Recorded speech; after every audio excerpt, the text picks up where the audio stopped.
Ranti madu Yura. Beruntung ketika memasuki rumah Yura belum pulang, sehingga Saka tidak perlu repot-repot mencari alasan dari mana dirinya bersama Ranti. Kalau seandainya ketahuan pastilah Yura mendesak hal yang sama padanya. Padahal selama ini sudah jelas hubungan mereka tidak lebih dari sekedar partner kerja sama semata. Memasuki rumah Ranti bingung, dia menghentikan langkahnya di hadapan tangga.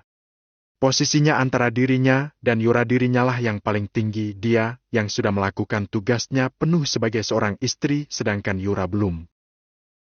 Pergilah ke kamar terlebih dahulu, nanti saya akan mencari cara agar bisa ke sana. Tutur Saka sebelum berbelok menaiki anak tangga. Indra pendengarannya menangkap suara mobil milik Yura itu, artinya dia harus segera pergi agar tidak ada keributan lagi. Takutnya Yura bukan menyerang dirinya melainkan Ranti. Biarlah seperti ini terlebih dahulu sampai dirinya menemukan cara untuk mengungkap identitasnya bersama Ranti. Saka sudah berjanji kepada dirinya ketika dia menyentuh Ranti semalam maka wanita itu adalah prioritas utama baginya. Dia tidak akan mengizinkan siapapun menyakiti istrinya termasuk Yura sendiri. Namun untuk menyampaikan itu tidak mungkin langsung belak-belakan menyampaikan bahwa saat ini dia dan Ranti sudah menikah, tentunya membutuhkan waktu serta strategi demi keamanan Ranti sendiri. Tahu Saka bergegas pergi karena kehadiran Yura, Ranti menggelengkan kepalanya. Dia harus mencari secara baru agar Saka segera membuka tentang fakta tentang hubungan mereka, meskipun hanya menikah siri. Tapi setidaknya pernikahan antara dirinya dan Saka lebih nyata dibandingkan dengan pernikahan bersama Yura.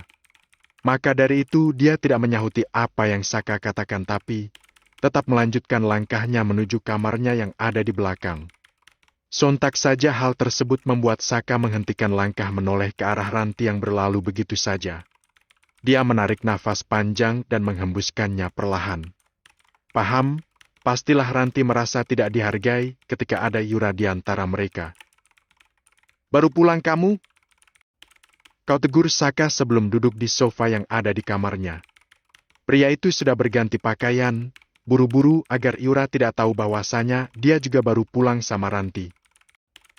"Mas, aku menghadiri acara ulang tahun temanku, tapi sayangnya kamu tidak mau ikut. Ini adalah salah satu alasannya kenapa aku mengajakmu. Selain di sana banyak rekan kerjamu." Yura menjeda. Pulangnya juga agak telat karena acaranya itu panjang dan lama, ada begitu banyak acara yang harus dilakukan sebelum kami semua diperbolehkan pulang ke rumah. Meletakkan tas tangannya di nakas, Yura menatap pada Saka yang saat ini duduk di sofa.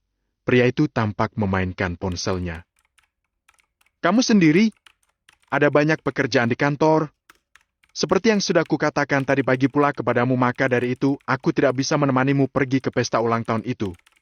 Lagi pula..." Saka menoleh. "Kenapa tiba-tiba saja kamu menuntutku untuk mengantarkanmu ke pesta itu? Apakah ada sesuatu yang kamu inginkan dariku?"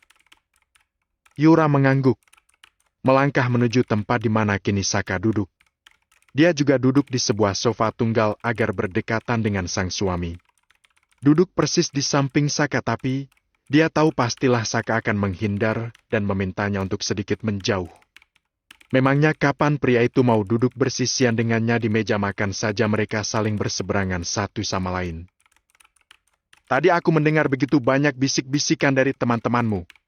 Aku rasa mereka bisa menebak kalau pernikahan kita ini tidaklah benar. Buktinya saja katanya sampai sekarang aku belum hamil, kita juga jarang berjalan berdua dan mereka tidak akan pernah berpikiran sampai ke sana jika kamu bisa menjaga dirimu. Meskipun temanmu itu tidak normal katamu, tapi di mata orang lain laki-laki itu tetap laki-laki. Mau melambai, mau bergelombang, mau lurus, mau tegak pun tidak ada bedanya. Selagi dia laki-laki maka akan dianggap sebagai orang yang spesial untukmu. Jadi kalau bisa untuk mengurangi bisik-bisik orang lain, cobalah kamu tidak asal dalam bergaul. Kalau memang kamu ingin berjalan dengan temanmu yang melambai itu, sebaiknya cari teman wanita yang bisa digunakan sebagai tameng, menutupi semua gosip tidak sedap yang sedang beredar. Jadi kamu nuduh aku sebagai biang masalah untuk diriku sendiri, begitu?" Yura menunjuk dirinya sendiri. Protes karena sedari tadi dia ingin mencari solusi untuk hubungan mereka, tapi kenapa Saka malah mengembalikan semuanya padanya seolah renggangnya hubungan mereka selama ini karena ulahnya sendiri. Bukan menuduh, tapi aku hanya menyampaikan apa yang selama ini aku lihat dan dengar. Kamu lupa di acara ulang tahun temannya Ranti waktu itu? Kamu berjalan beriringan, saling merangkul pinggang satu sama lain dan pria itu juga tidak terlihat melambai. Aku saja sampai kaget melihatnya, apalagi teman-temanmu atau temanku yang bisa saja ada di sana. Bukan? Bukan hanya kamu. Terkadang aku juga di sini dan dianggap tidak bisa menjaga istri. Mas, kenapa sekarang kamu malah menyalahkan aku seperti ini? Yura berdiri menuruti emosinya yang saat ini melonjak tajam menuju pucuk ubun-ubunnya. Bicara baik-baik dan ingin membahasnya secara baik pula dengan Saka, tapi kenapa anak panah justru terus-menerus diarahkan kepadanya? Kapan pria ini akan paham bahwasanya permasalahan yang ada di antara mereka itu karena kesalahan mereka berdua? Saka menarik nafas dalam-dalam, ikut berdiri. Rasanya tidak sopan Yura berbicara seraya berdiri padanya, sedangkan dia tetap duduk. Di mana harga dirinya sebagai seorang suami, sedangkan sedari dia menyampaikan sebuah fakta bukan tuduhan semata, kecuali hari itu dia tidak melihat apa yang Yura dan teman laki-lakinya lakukan di pesta. Aku lelah berbicara denganmu. Kamu selalu saja bersikap sebagai seorang korban yang tersakiti. Beranjak meninggalkan Yura. Melewati istrinya begitu saja, tentu saja Yura berusaha menahan langkah Saka. Dia menghalangi jalan pria itu agar tak pergi sebelum pembicaraan mereka selesai. Mau kemana lagi kamu? Aku belum selesai berbicara, Mas. Siapa kamu berani mengaturku? Aku istrimu, Mas. Istri di atas kertas tidak lebih daripada itu. Minggirlah, aku akan tidur di bawah. Renungkan apa yang baru saja kita bahas, coba lihat dari sudut pandang yang berbeda. Aku yakin kamu pastilah menemukan di mana letak kesalahanmu dan di mana letak kebenaranku. Tapi, Mas... Yura masih saja berusaha mencegah, tapi sayangnya Saka menutup pintu kamar cukup kuat agar Yura tidak lagi terus-menerus mengikuti langkahnya.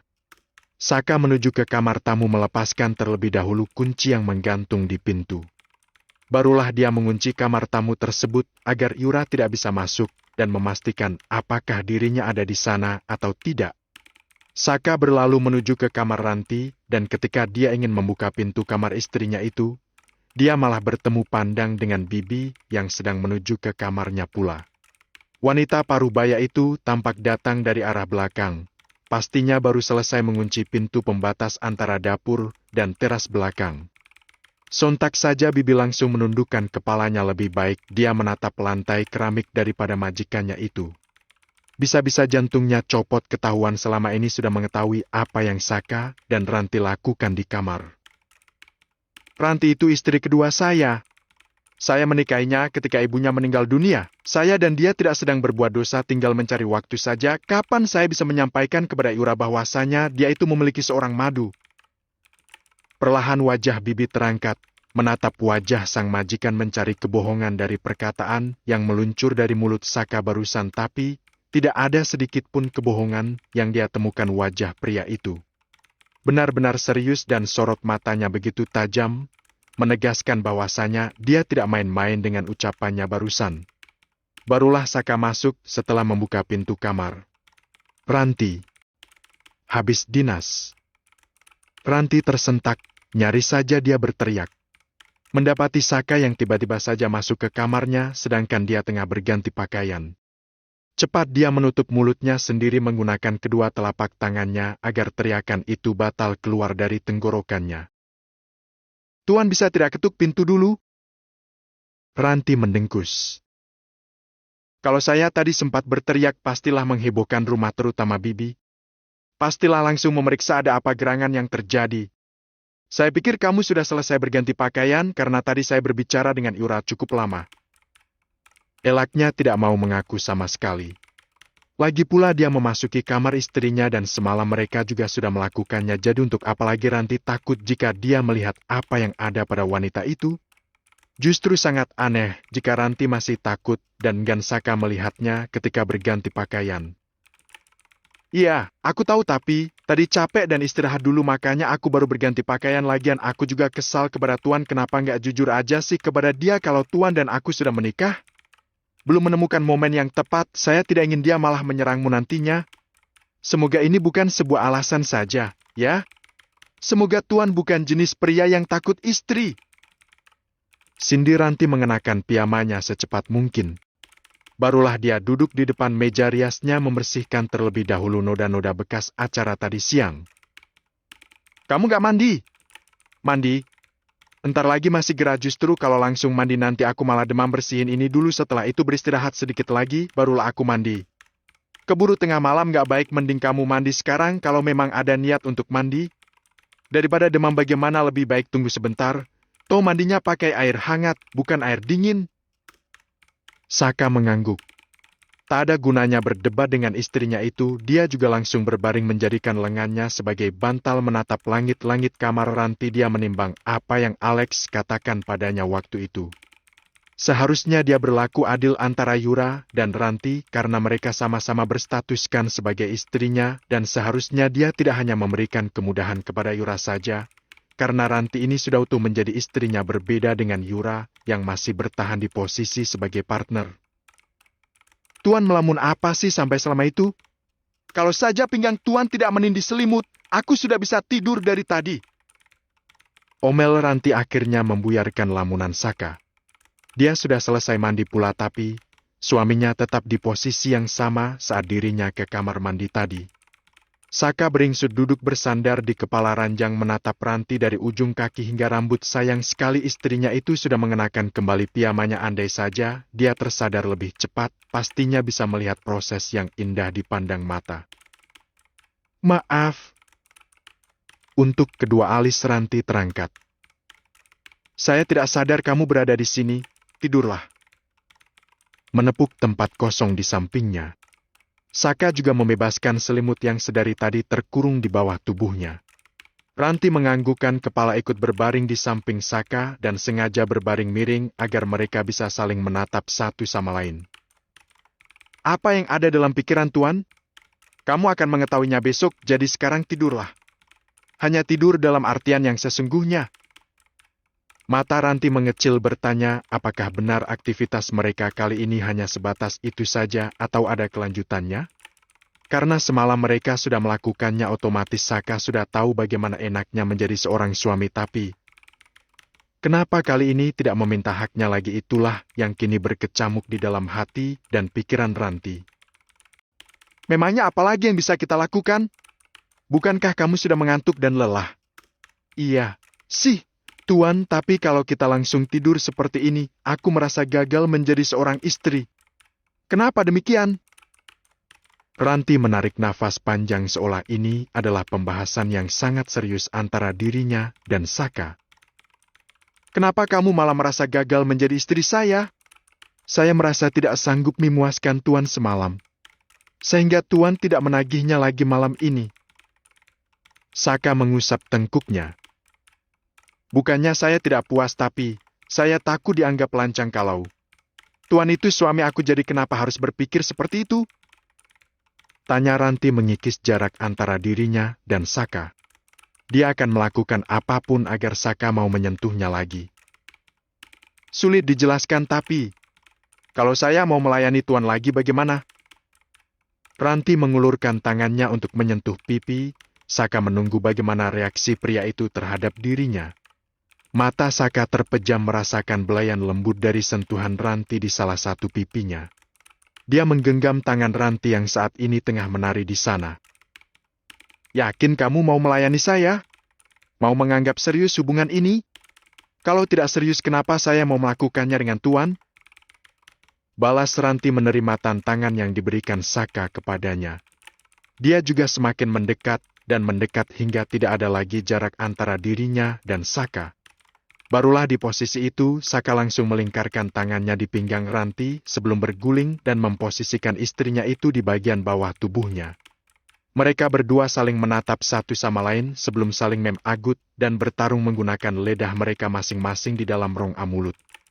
Tak berselang lama pakaian berterbangan ada yang hinggap di ujung ranjang, tergeletak berdaya di lantai. Barulah ranjang yang tadinya tenang, bergerak, menunjukkan betapa panasnya percintaan sepasang pengantin baru tersebut. Dalam penyatuan itu, Ranti mendengar ponselnya berdering. Tentu saja dia mengabaikan panggilan masuk yang diakini dari Allah. Siapa lagi yang suka mengganggunya di malam hari kalau bukan sahabatnya itu? Pastilah Ella lagi-lagi ingin menjelaskan tentang hubungannya dengan Fabian, sedangkan Ranti berusaha untuk mengobati hatinya dan tidak ingin lagi membahas tentang pria itu. Namun saat Saka melepaskan diri di bawah sana, dia meraih tisu untuk membersihkan kekacauan yang dibuatnya. Saka justru meraih ponsel Ranti dan menyerahkan kepada istrinya itu. "Kakakmu angkatlah." Ranti mengangguk. Menerima ponselnya dari Saka membiarkan suaminya itu melanjutkan aktivitasnya untuk membersihkan diri di bawah sana. Ranti tahu setelah ini Saka pasti akan berbaring dan memeluknya. Dan benar saja setelah semua kekacauan itu berhasil dibersihkan, tisu juga sudah melayang ke dalam tong sampah yang ada di sudut kamar. Saka memeluk, menjadikan pucuk kepala istrinya itu sebagai tempat untuk dirinya menopang dagu seraya mendengarkan apa pembicaraan yang sedang dilakukan oleh Ranti dengan Indri. "Kenapa, Kak? Tumben menghubungiku malam-malam? Biasanya kakak sudah lelah dan istirahat jam segini?" tanya Ranti ketika mendengar sang kakak menyapa dirinya. "Gak ada. Aku ingin tahu bagaimana kabarmu di sana, sekalian mau bilang sekitar 1 minggu lagi, aku mendapatkan cuti dari toko selama 1 minggu. Di kampus juga ada kegiatan sehingga mahasiswa yang tidak memiliki kepentingan bisa berdiam diri di rumah. Maka dari itu aku ingin bertanya, apakah kamu yang akan kemari atau aku yang ke sana? Kalau kakak saja yang kemari bagaimana? Sebab aku sudah kuliah jadi tidak mungkin bagiku untuk libur selama itu." "Kamu sudah kuliah, benarkah? Bukankah kamu mengatakan ingin menunda terlebih dahulu karena terhalang biaya?" Ranti mengadahkan kepalanya, menatap Saka yang ternyata turut mendengarkan pembicaraan antara dirinya dan Indri. Tadinya dia berpikir suaminya itu langsung tidur, ternyata dia salah menduga. "Ya, Tuan Saka memintaku untuk kuliah agar dia bisa segera menyelesaikan seluruh janjinya kepada ibu dan bapak. Jadi aku kuliah di sini, maka dari itu kakak saja yang pulang kemari." "Baiklah, kalau begitu lusa aku akan berangkat karena besok harus beres-beres kosan terlebih dahulu. Sampai jumpa di sana." Indri menutup panggilan yang tersambung dengan Ranti. Baru saja Ranti ingin meletakkan ponselnya, panggilan video dari Ala pun masuk. "Kenapa nggak diangkat?" tanya Saka penasaran. Giliran Indri, Ranti mau menerimanya, lalu kenapa ketika Ella menghubungi dia malah meletakkan ponselnya di kepala ranjang? "Nggak penting. Palingan dia cuma bercerita tentang kedekatannya dengan Fabian. Aku tidak mau mengurus apapun tentang hidup orang lain. Aku ingin fokus pada kehidupanku sendiri dan segera menyelesaikan kuliah agar aku bisa bekerja dan menebus semua impian kedua orang tuaku," terangnya. Namun sialnya Saka malah mengangkat panggilan itu dan langsung mengarahkan kamera ponsel ke arah Ranti sehingga Ella bisa melihat wajah Ranti yang bersemu merah karena ulah Saka. "Sibuk banget kayaknya, dari tadi dihubungi selalu saja dalam panggilan lain. Kamu menghubungi siapa? Daven, kah?"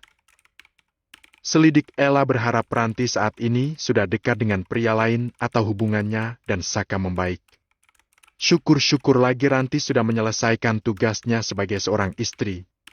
Ingin rasanya Ranti mengakhiri panggilan yang terhubung dengan Ella, tapi dia tidak mau memperlihatkan rasa kekecewaannya secara langsung kepada sahabatnya itu sehingga dia tetap mengulas senyum dan malah menganggukkan kepala.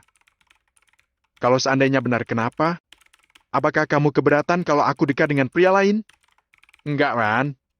Justru aku merasa senang kalau kamu memiliki teman lain di kampus karena aku dan Fabian jarang bertemu denganmu, bahkan kamu bersikap seolah-olah tengah menjauhi kami. Maaf, ya, Wan. Kalau aku nilai gitu ke kamu, kenapa harus minta maaf?" Ranti menggigit bibir bawahnya. Ada saja kelakuan sang suami. Sudah jelas-jelas Saka menerima panggilan masuk dari Ala, sekarang dia malah bermain dengan dua pegunungan yang belum tertutup pakaian. "Kamu kenapa?" Ala menautkan alis melihat air wajah Ranti yang jauh berbeda dari biasanya. Ranti menggelengkan kepalanya. "Cepat. Sampaikan apa yang kamu katakan, ada alasan kenapa kamu harus meminta maaf padaku, sedangkan aku tidak pernah mempermasalahkan kamu dekat dengan pria manapun termasuk Fabian. Gak, aku merasa kamu berusaha menjauh dariku, jadi..." Enggak lah. Bukannya menjauh tapi, aku hanya sedang berusaha mencari banyak teman saja. Nggak enak aku terus-menerus bergantung kepadamu sekali-sekali. Aku ingin kamu bersantai dengan teman-teman yang baru pula tapi, bukan berarti aku menghindar ya, bukan berarti pula aku tidak mau lagi berteman denganmu hanya saja. Ranti langsung saja mengakhiri panggilan masuk dengan ala. Terserah temannya itu menganggap dirinya sombong atau benar-benar menghindar, tapi dia tidak mungkin lama-lama bertahan karena Saka terus-menerus mengganggunya. Kenapa dimatikan? Tuan ngapain? Tidak mungkin aku bisa diam kalau Tuan seperti itu terus. Ya, sudah kalau begitu lanjutlah, aku akan mandi terlebih dahulu, setelah itu baru kita tidur. Turun dari ranjang menuju ke kamar mandi, membiarkan Ranti menyelesaikan pembicaraan antara dirinya dan ala. Gak mungkin kan paket kamu habis? Ranti menggeleng. Enggak. Ada kesalahan sedikit tadi, memangnya ada apa? Tunggu deh, dari tadi kita ngobrol baru sekarang aku sadar kalau kamu itu. Ya, aku nggak pakai baju, memangnya kenapa salah? Kah? Tumben biasanya kaos lengan panjang adalah kegemaranmu. Habis melakukan tugas sebagai seorang istri jadi wajar kalau masih polosan, memangnya kenapa? Salah. Itu artinya kamu dan Om Saka. Aku dan dia itu sudah menikah, jadi wajar aku melayaninya sebagai seorang istri. Itu juga sudah haknya, jadi untuk apa aku terus-menerus menahan? Bukankah kamu sendiri yang mengatakan kepada aku memperbaiki hubungan dengan Saka adalah salah satu jalan yang terbaik untuk membalas semua kelakuan Yura? Jadi hari ini, esok, atau lusa sama saja lebih baik, aku memulainya lebih cepat agar cepat pula semuanya selesai. Ala tidak tahu harus bahagia atau bagaimana mendengar fakta bahwasanya Ranti sudah menyelesaikan seluruh ritual seorang istri itu. Artinya semakin jauh saja Ranti dari Fabian, tapi dia tidak ingin memperlihatkan itu semua dengan jelas sehingga dia hanya mengangguk dan mengulas senyum. Selamat malam, sampai jumpa lusa di kampus. Iya. Sahut Ranti singkat menutup panggilan yang tersambung antara dirinya dan ala. Dia beranjak menuju kamar mandi untuk menyusul Saka. Tengah malam saat semua orang terlelap, Yura turun mendapati suasana rumah yang gelap gulita karena Bibi telah tidur. Dia mencoba menuju ke kamar tamu. Dia menghubungkan pipinya menyadari pintu kamar itu terkunci, menganggap Saka tidur di sana. Dia meneruskan langkah menuju ke kamar Bibi. Tadi di pesta ulang tahun, dia hanya makan sedikit karena rasanya tidak berselera. Sekarang dia lapar, membutuhkan seseorang untuk membantunya memasak, terserah apa saja yang penting bisa mengganjal perutnya terlebih dahulu. Dari tadi dia sudah berusaha memesan makanan melalui ojek online, tapi tak ada satupun orderan yang diterima oleh para driver. Mengetuk beberapa kali pintu Bibi tak mendapatkan hasil apapun. Kini Yura menuju ke kamar Ranti. Dia akan mendesak wanita itu memenuhi seluruh perintahnya malam ini.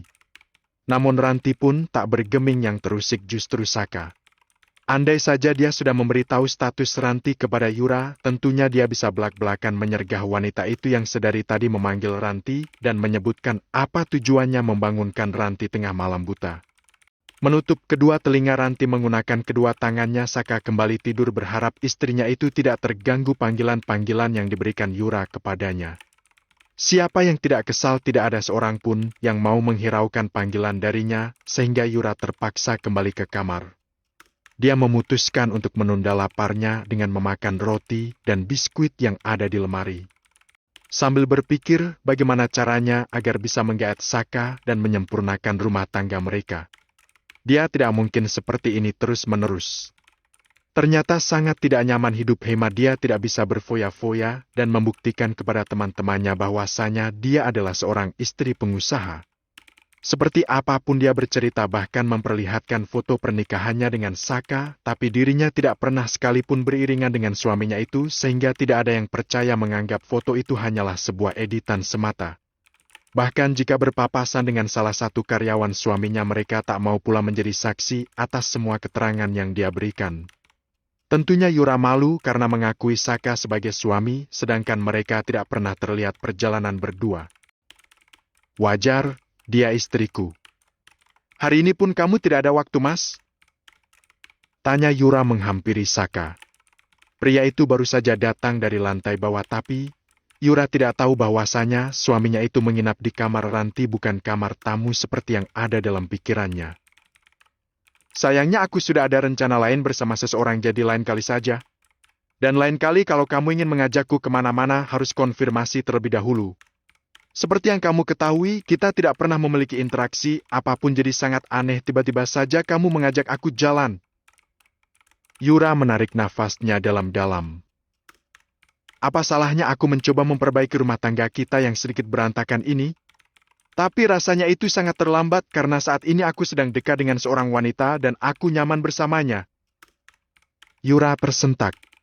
Matanya membulat mendengar pengakuan dari Saka. Benarkah demikian? Atau itu hanyalah sebuah alasan semata agar dia pergi sejauh mungkin agar tidak lagi merengek meminta memperbaiki rumah tangga mereka berdua? Dongeng apa yang sedang kamu sampaikan kepadaku, Mas? Aku tidak percaya dengan semua kata-katamu itu. Perempuan mana yang saat ini mengisi harimu, sedangkan aku tidak pernah sekalipun melihatmu berjalan bersamanya. Coba perkenalkan dia padaku, agar aku bisa menilai apakah dia terbaik untukmu atau tidak. Jika terbaik maka aku akan mundur tanpa kamu minta. Tidak semudah itu bisa memperlihatkan sosoknya kepadamu karena aku tahu seperti apa dirimu. Lebih baik sekarang kamu cari pria yang bisa membahagiakanmu melebihi aku. Setelah itu, aku akan melepaskanmu dan kita akan berbahagia bersama pasangan kita masing-masing. Saka melewati Yura. Dia tidak ingin banyak berbicara lagi dengan istrinya itu karena rasanya percuma Yura tidak akan pernah mau melepaskannya sebelum menguasai secara keseluruhan apa yang dia miliki. Mana mungkin Saka suka rela memberikan seluruh harta kekayaannya kepada wanita yang tidak bisa bersikap selayaknya seorang istri. Memangnya waktu 2 tahun dan diberikan Saka itu masih kurang bagi Yura untuk sadar bahwasanya dia selama ini mengharapkan hal lebih darinya? Namun sayangnya semua kemudahan dan limpahan materi yang dia berikan justru diartikan lain membuat Yura lebih senang menghambur-hamburkan uangnya berkencan dengan begitu banyak pria sehingga lupa kodratnya sebagai seorang istri. Ya, meskipun sampai sekarang Saka tidak tahu bahwasanya Yura sudah memiliki kekasih, tapi setidaknya pria itu tahu bahwasanya Yura tidak pernah tulus dan serius menjalani rumah tangga dengannya. Kedua tangan Yura terkepal. Sepertinya hari ini dia batal menghadiri acara pernikahan sahabatnya. Dia lebih memilih menghabiskan uang yang dikirimkan Saka kepadanya semalam. Daripada ditanya kemana suamimu, apakah benar kamu istri seorang pebisnis handal tapi tidak pernah sekalipun tampak jalan berdua. Lebih baik Yura mengirimkan kado saja dan menyebutkan dirinya sedang menemani sang suami keluar kota. Lebih baik berbohong seperti itu daripada berkata jujur tapi dianggap berbohong oleh semua orang. Seperti biasanya Yura pergi lebih dahulu meninggalkan rumah, barulah Saka dan Ranti menyusul. Seperti rencana mereka kemarin, Saka dan Ranti akan berbelanja untuk memenuhi beberapa keperluan kuliah Ranti. Mulai dari tas, sepatu, mungkin pakaian baru pun tidak akan luput dari daftar belanjaan mereka kali ini. Seandainya nanti Ranti menolak, Saka akan memastikan sendiri seluruh kebutuhan Ranti terpenuhi meskipun gadis itu tidak menyetujuinya. Tasku masih banyak Tuan, sumpah aku rasa beberapa kebutuhan yang sedari tadi Tuan pilihkan untukku belum layak untuk diganti. Daripada mubazir lebih baik uangnya disimpan. Ranti berusaha meletakkan kembali tas yang ada di tangan Saka ke gantungan semula. Namun suaminya itu malah kukuh untuk memasukkannya ke daftar belanjaan mereka. Saka juga menyerahkan sebuah kartu berwarna gold pada Ranti. Ini kartu untukmu, pakailah untuk apapun agar kamu tidak perlu repot-repot lagi menghubungi saya jika saya tidak ada di sampingmu. Ranti menggelengkan kepalanya. Menolak kartu tersebut, mana mungkin dia bisa menerima itu semua, sedangkan dia tidak pernah menganggap pernikahan di antara mereka itu serius. Kalau seandainya Ranti menerima itu artinya sama saja dia menjual diri kepada Saka. Apa bedanya antara dirinya dan Yura, pikirnya dalam hati. Saya sudah mengambil hak saya darimu, Ranti. Kamu juga sudah menjalankan tugasmu sebagai seorang istri, mulai dari mengurus segala kebutuhan saya secara lahir maupun batin. Jadi sudah sewajarnya saya memberikan ini untukmu, terimalah, jangan ada penolakan karena kamu adalah istri saya. Pegang saja Tuan, kebutuhanku selama ini sudah terpenuhi. Paling kebutuhan yang aku butuhkan hanyalah uang semester dan beberapa buku, tentunya itu tidaklah mendadak dan secara tiba-tiba. Aku masih bisa menunggu Tuan pulang ke rumah untuk memberikan itu semua. Sama saja. Itu artinya kamu tetap merepotkan saya setiap kali ingin membayar uang semester, jadi peganglah ini, itu pun kalau kamu menganggap saya sebagai seorang suami. Jangan jatuhkan harga diri saya, Wan. Saya mengambil hak darimu, tapi saya tidak menafkahimu dengan baik. Dengan berat hati Ranti menerima kartu debit itu dari Saka. Pinnya tanggal ulang tahun saya. Saka mengeluarkan ponselnya, mengirimkan 6 digit angka dan mengirimkannya ke ponsel Ranti. Itu pinnya, tolong kamu ingat dengan baik, peganglah itu untuk peganganmu. Ranti menganggukkan kepalanya, menatap kartu debit berwarna emas tersebut. Dia tidak menyangka apa yang dilakukannya terhadap Saka malah membuat pria itu roal padanya. Pantas saja Yura betah bertahan di dalam rumah tangga yang tak ada rasa sama sekali. Berjalan beriringan bersama sang suami menyusuri mal untuk mencari barang-barang ternyata cukup menguras waktu dan tenaga. Kedua kaki Ranti rasanya mau lepas saking lelahnya. Melihat sang istri sesekali merenggangkan kedua kakinya, secara bergantian Saka memutuskan untuk mengajak Ranti beristirahat. Dia membawa istrinya itu menuju ke sebuah kafe yang ada di mall sekedar untuk menikmati segelas cappuccino dan cake seraya memulihkan kembali tenaga mereka. Namun sangat disayangkan tempat yang dipilih Saka justru membuatnya bertemu dengan Yura. Istri pertamanya itu tampak tengah duduk bersama 2 orang teman wanitanya yang lain. Yura tak memutuskan pandangannya dari Saka dan Ranti yang baru saja memasuki area kafe. Melihat suaminya berjalan bersama Ranti, tentu saja Yura membutuhkan sedikit penjelasan apa yang mengantarkan mereka ke mall, padahal tadi pagi diajak Saka mengatakan ada janji dengan seseorang. Seseorang siapa? Ranti kah? Pikirnya dalam hati. Tidak berpikir panjang langsung saja beranjak menghampiri Ranti dan Saka yang sedang membaca menu yang akan mereka pesan. Ini yang kamu katakan ingin pergi bersama seseorang yang katanya sudah membuat janji denganmu. Yura langsung menodong Saka dengan pertanyaan sebelum ikut duduk di sana. Dan tadi kamu mengatakan seseorang telah membuatmu nyaman, apakah dia? Menudingkan jari telunjuknya ke arah Ranti yang tak menghiraukan keberadaannya. Dia tetap fokus pada menu yang ada di tangannya, sedangkan Saka meletakkan menunya di meja. Saya bingung mau makan apa, jadi saya ikut saja apapun yang akan kamu pesan. Tutur Saka sebelum beralih pada Yura. Kalau seandainya Ranti kenapa? Kalau seandainya tidak dia kenapa? Apakah mengganggumu? Bukan mengganggu, tapi ini tidak adil, Mas. Aku mengajakmu, kamu tidak mau, tapi kamu malah jalan bersama Ranti dan... Yura menggantung ucapannya menangkap begitu banyak belanjaan di kursi yang ada di samping Saka. Itu apa? Kalian shopping? Bisa dikatakan iya, memangnya kenapa? Mas, aku. Kamu kenapa lagi? Ingin membandingkan dirimu dengan Ranti, begitu? Mana mungkin bisa, Yura. Aku lebih dulu kenal dengannya dan aku memiliki tanggung jawab besar terhadap dirinya. Kamu menuntutku untuk mengajakmu shopping untuk apa? Sedangkan selama ini uang sudah kuserahkan semua padamu, lebih dari cukup untuk memenuhi seluruh kebutuhan mewahmu. Mulai dari salon, shopping, semuanya tinggal kamu kerjakan, lalu apa lagi yang ingin kamu tuntut dariku? Waktu. Dari awal kita menikah kamu tidak pernah memberikan aku waktu. Waktu katamu. Bukankah selama ini aku selalu memintamu untuk meluangkan sedikit waktu untukku, tapi kamu menjawab apa? Sudah terlanjur berjanji dengan teman kamu, sudah terlanjur ada acara dari seminggu yang lalu. Itu karena kamu mengajakku beberapa jam sebelum acara berlangsung, jadi wajar kan? Kamu mewajarkan hal itu, tapi kenapa kamu mempermasalahkannya ketika aku melakukannya? Aku sudah lebih dahulu berjanji dengan Ranti, tapi tiba-tiba saja kamu mengajakku pergi.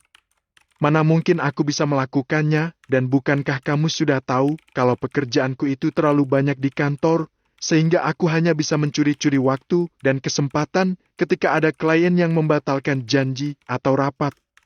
Kenapa kamu jadi menyerangku seperti ini, Mas? Apakah aku tak layak untuk meminta sesuatu padamu sedangkan aku ini adalah istrimu? Apakah tidak pantas seorang istri ingin memperbaiki kesalahannya itu pun kalau ada? Tidak salah sama sekali, justru karena Ranti adalah istriku pula, maka dari itu. Istrimu pula, maksudmu? Potong Yura sedikit tergagap menyebut kata istri yang diutarakan Saka tadi padanya. Saka menggeleng. Menarik satu sudut bibirnya, sial sekali lidahnya ini, seenaknya saja menyampaikan bahwa Ranti adalah istrinya padahal dia selama ini bingung bagaimana caranya mencari dan menemukan kesempatan untuk menyampaikan itu semua tanpa harus membuat Yura marah kepada Ranti. Aku jelaskan nanti di rumah. Tidak, aku maunya sekarang. Apa maksudmu mengatakan dia istrimu?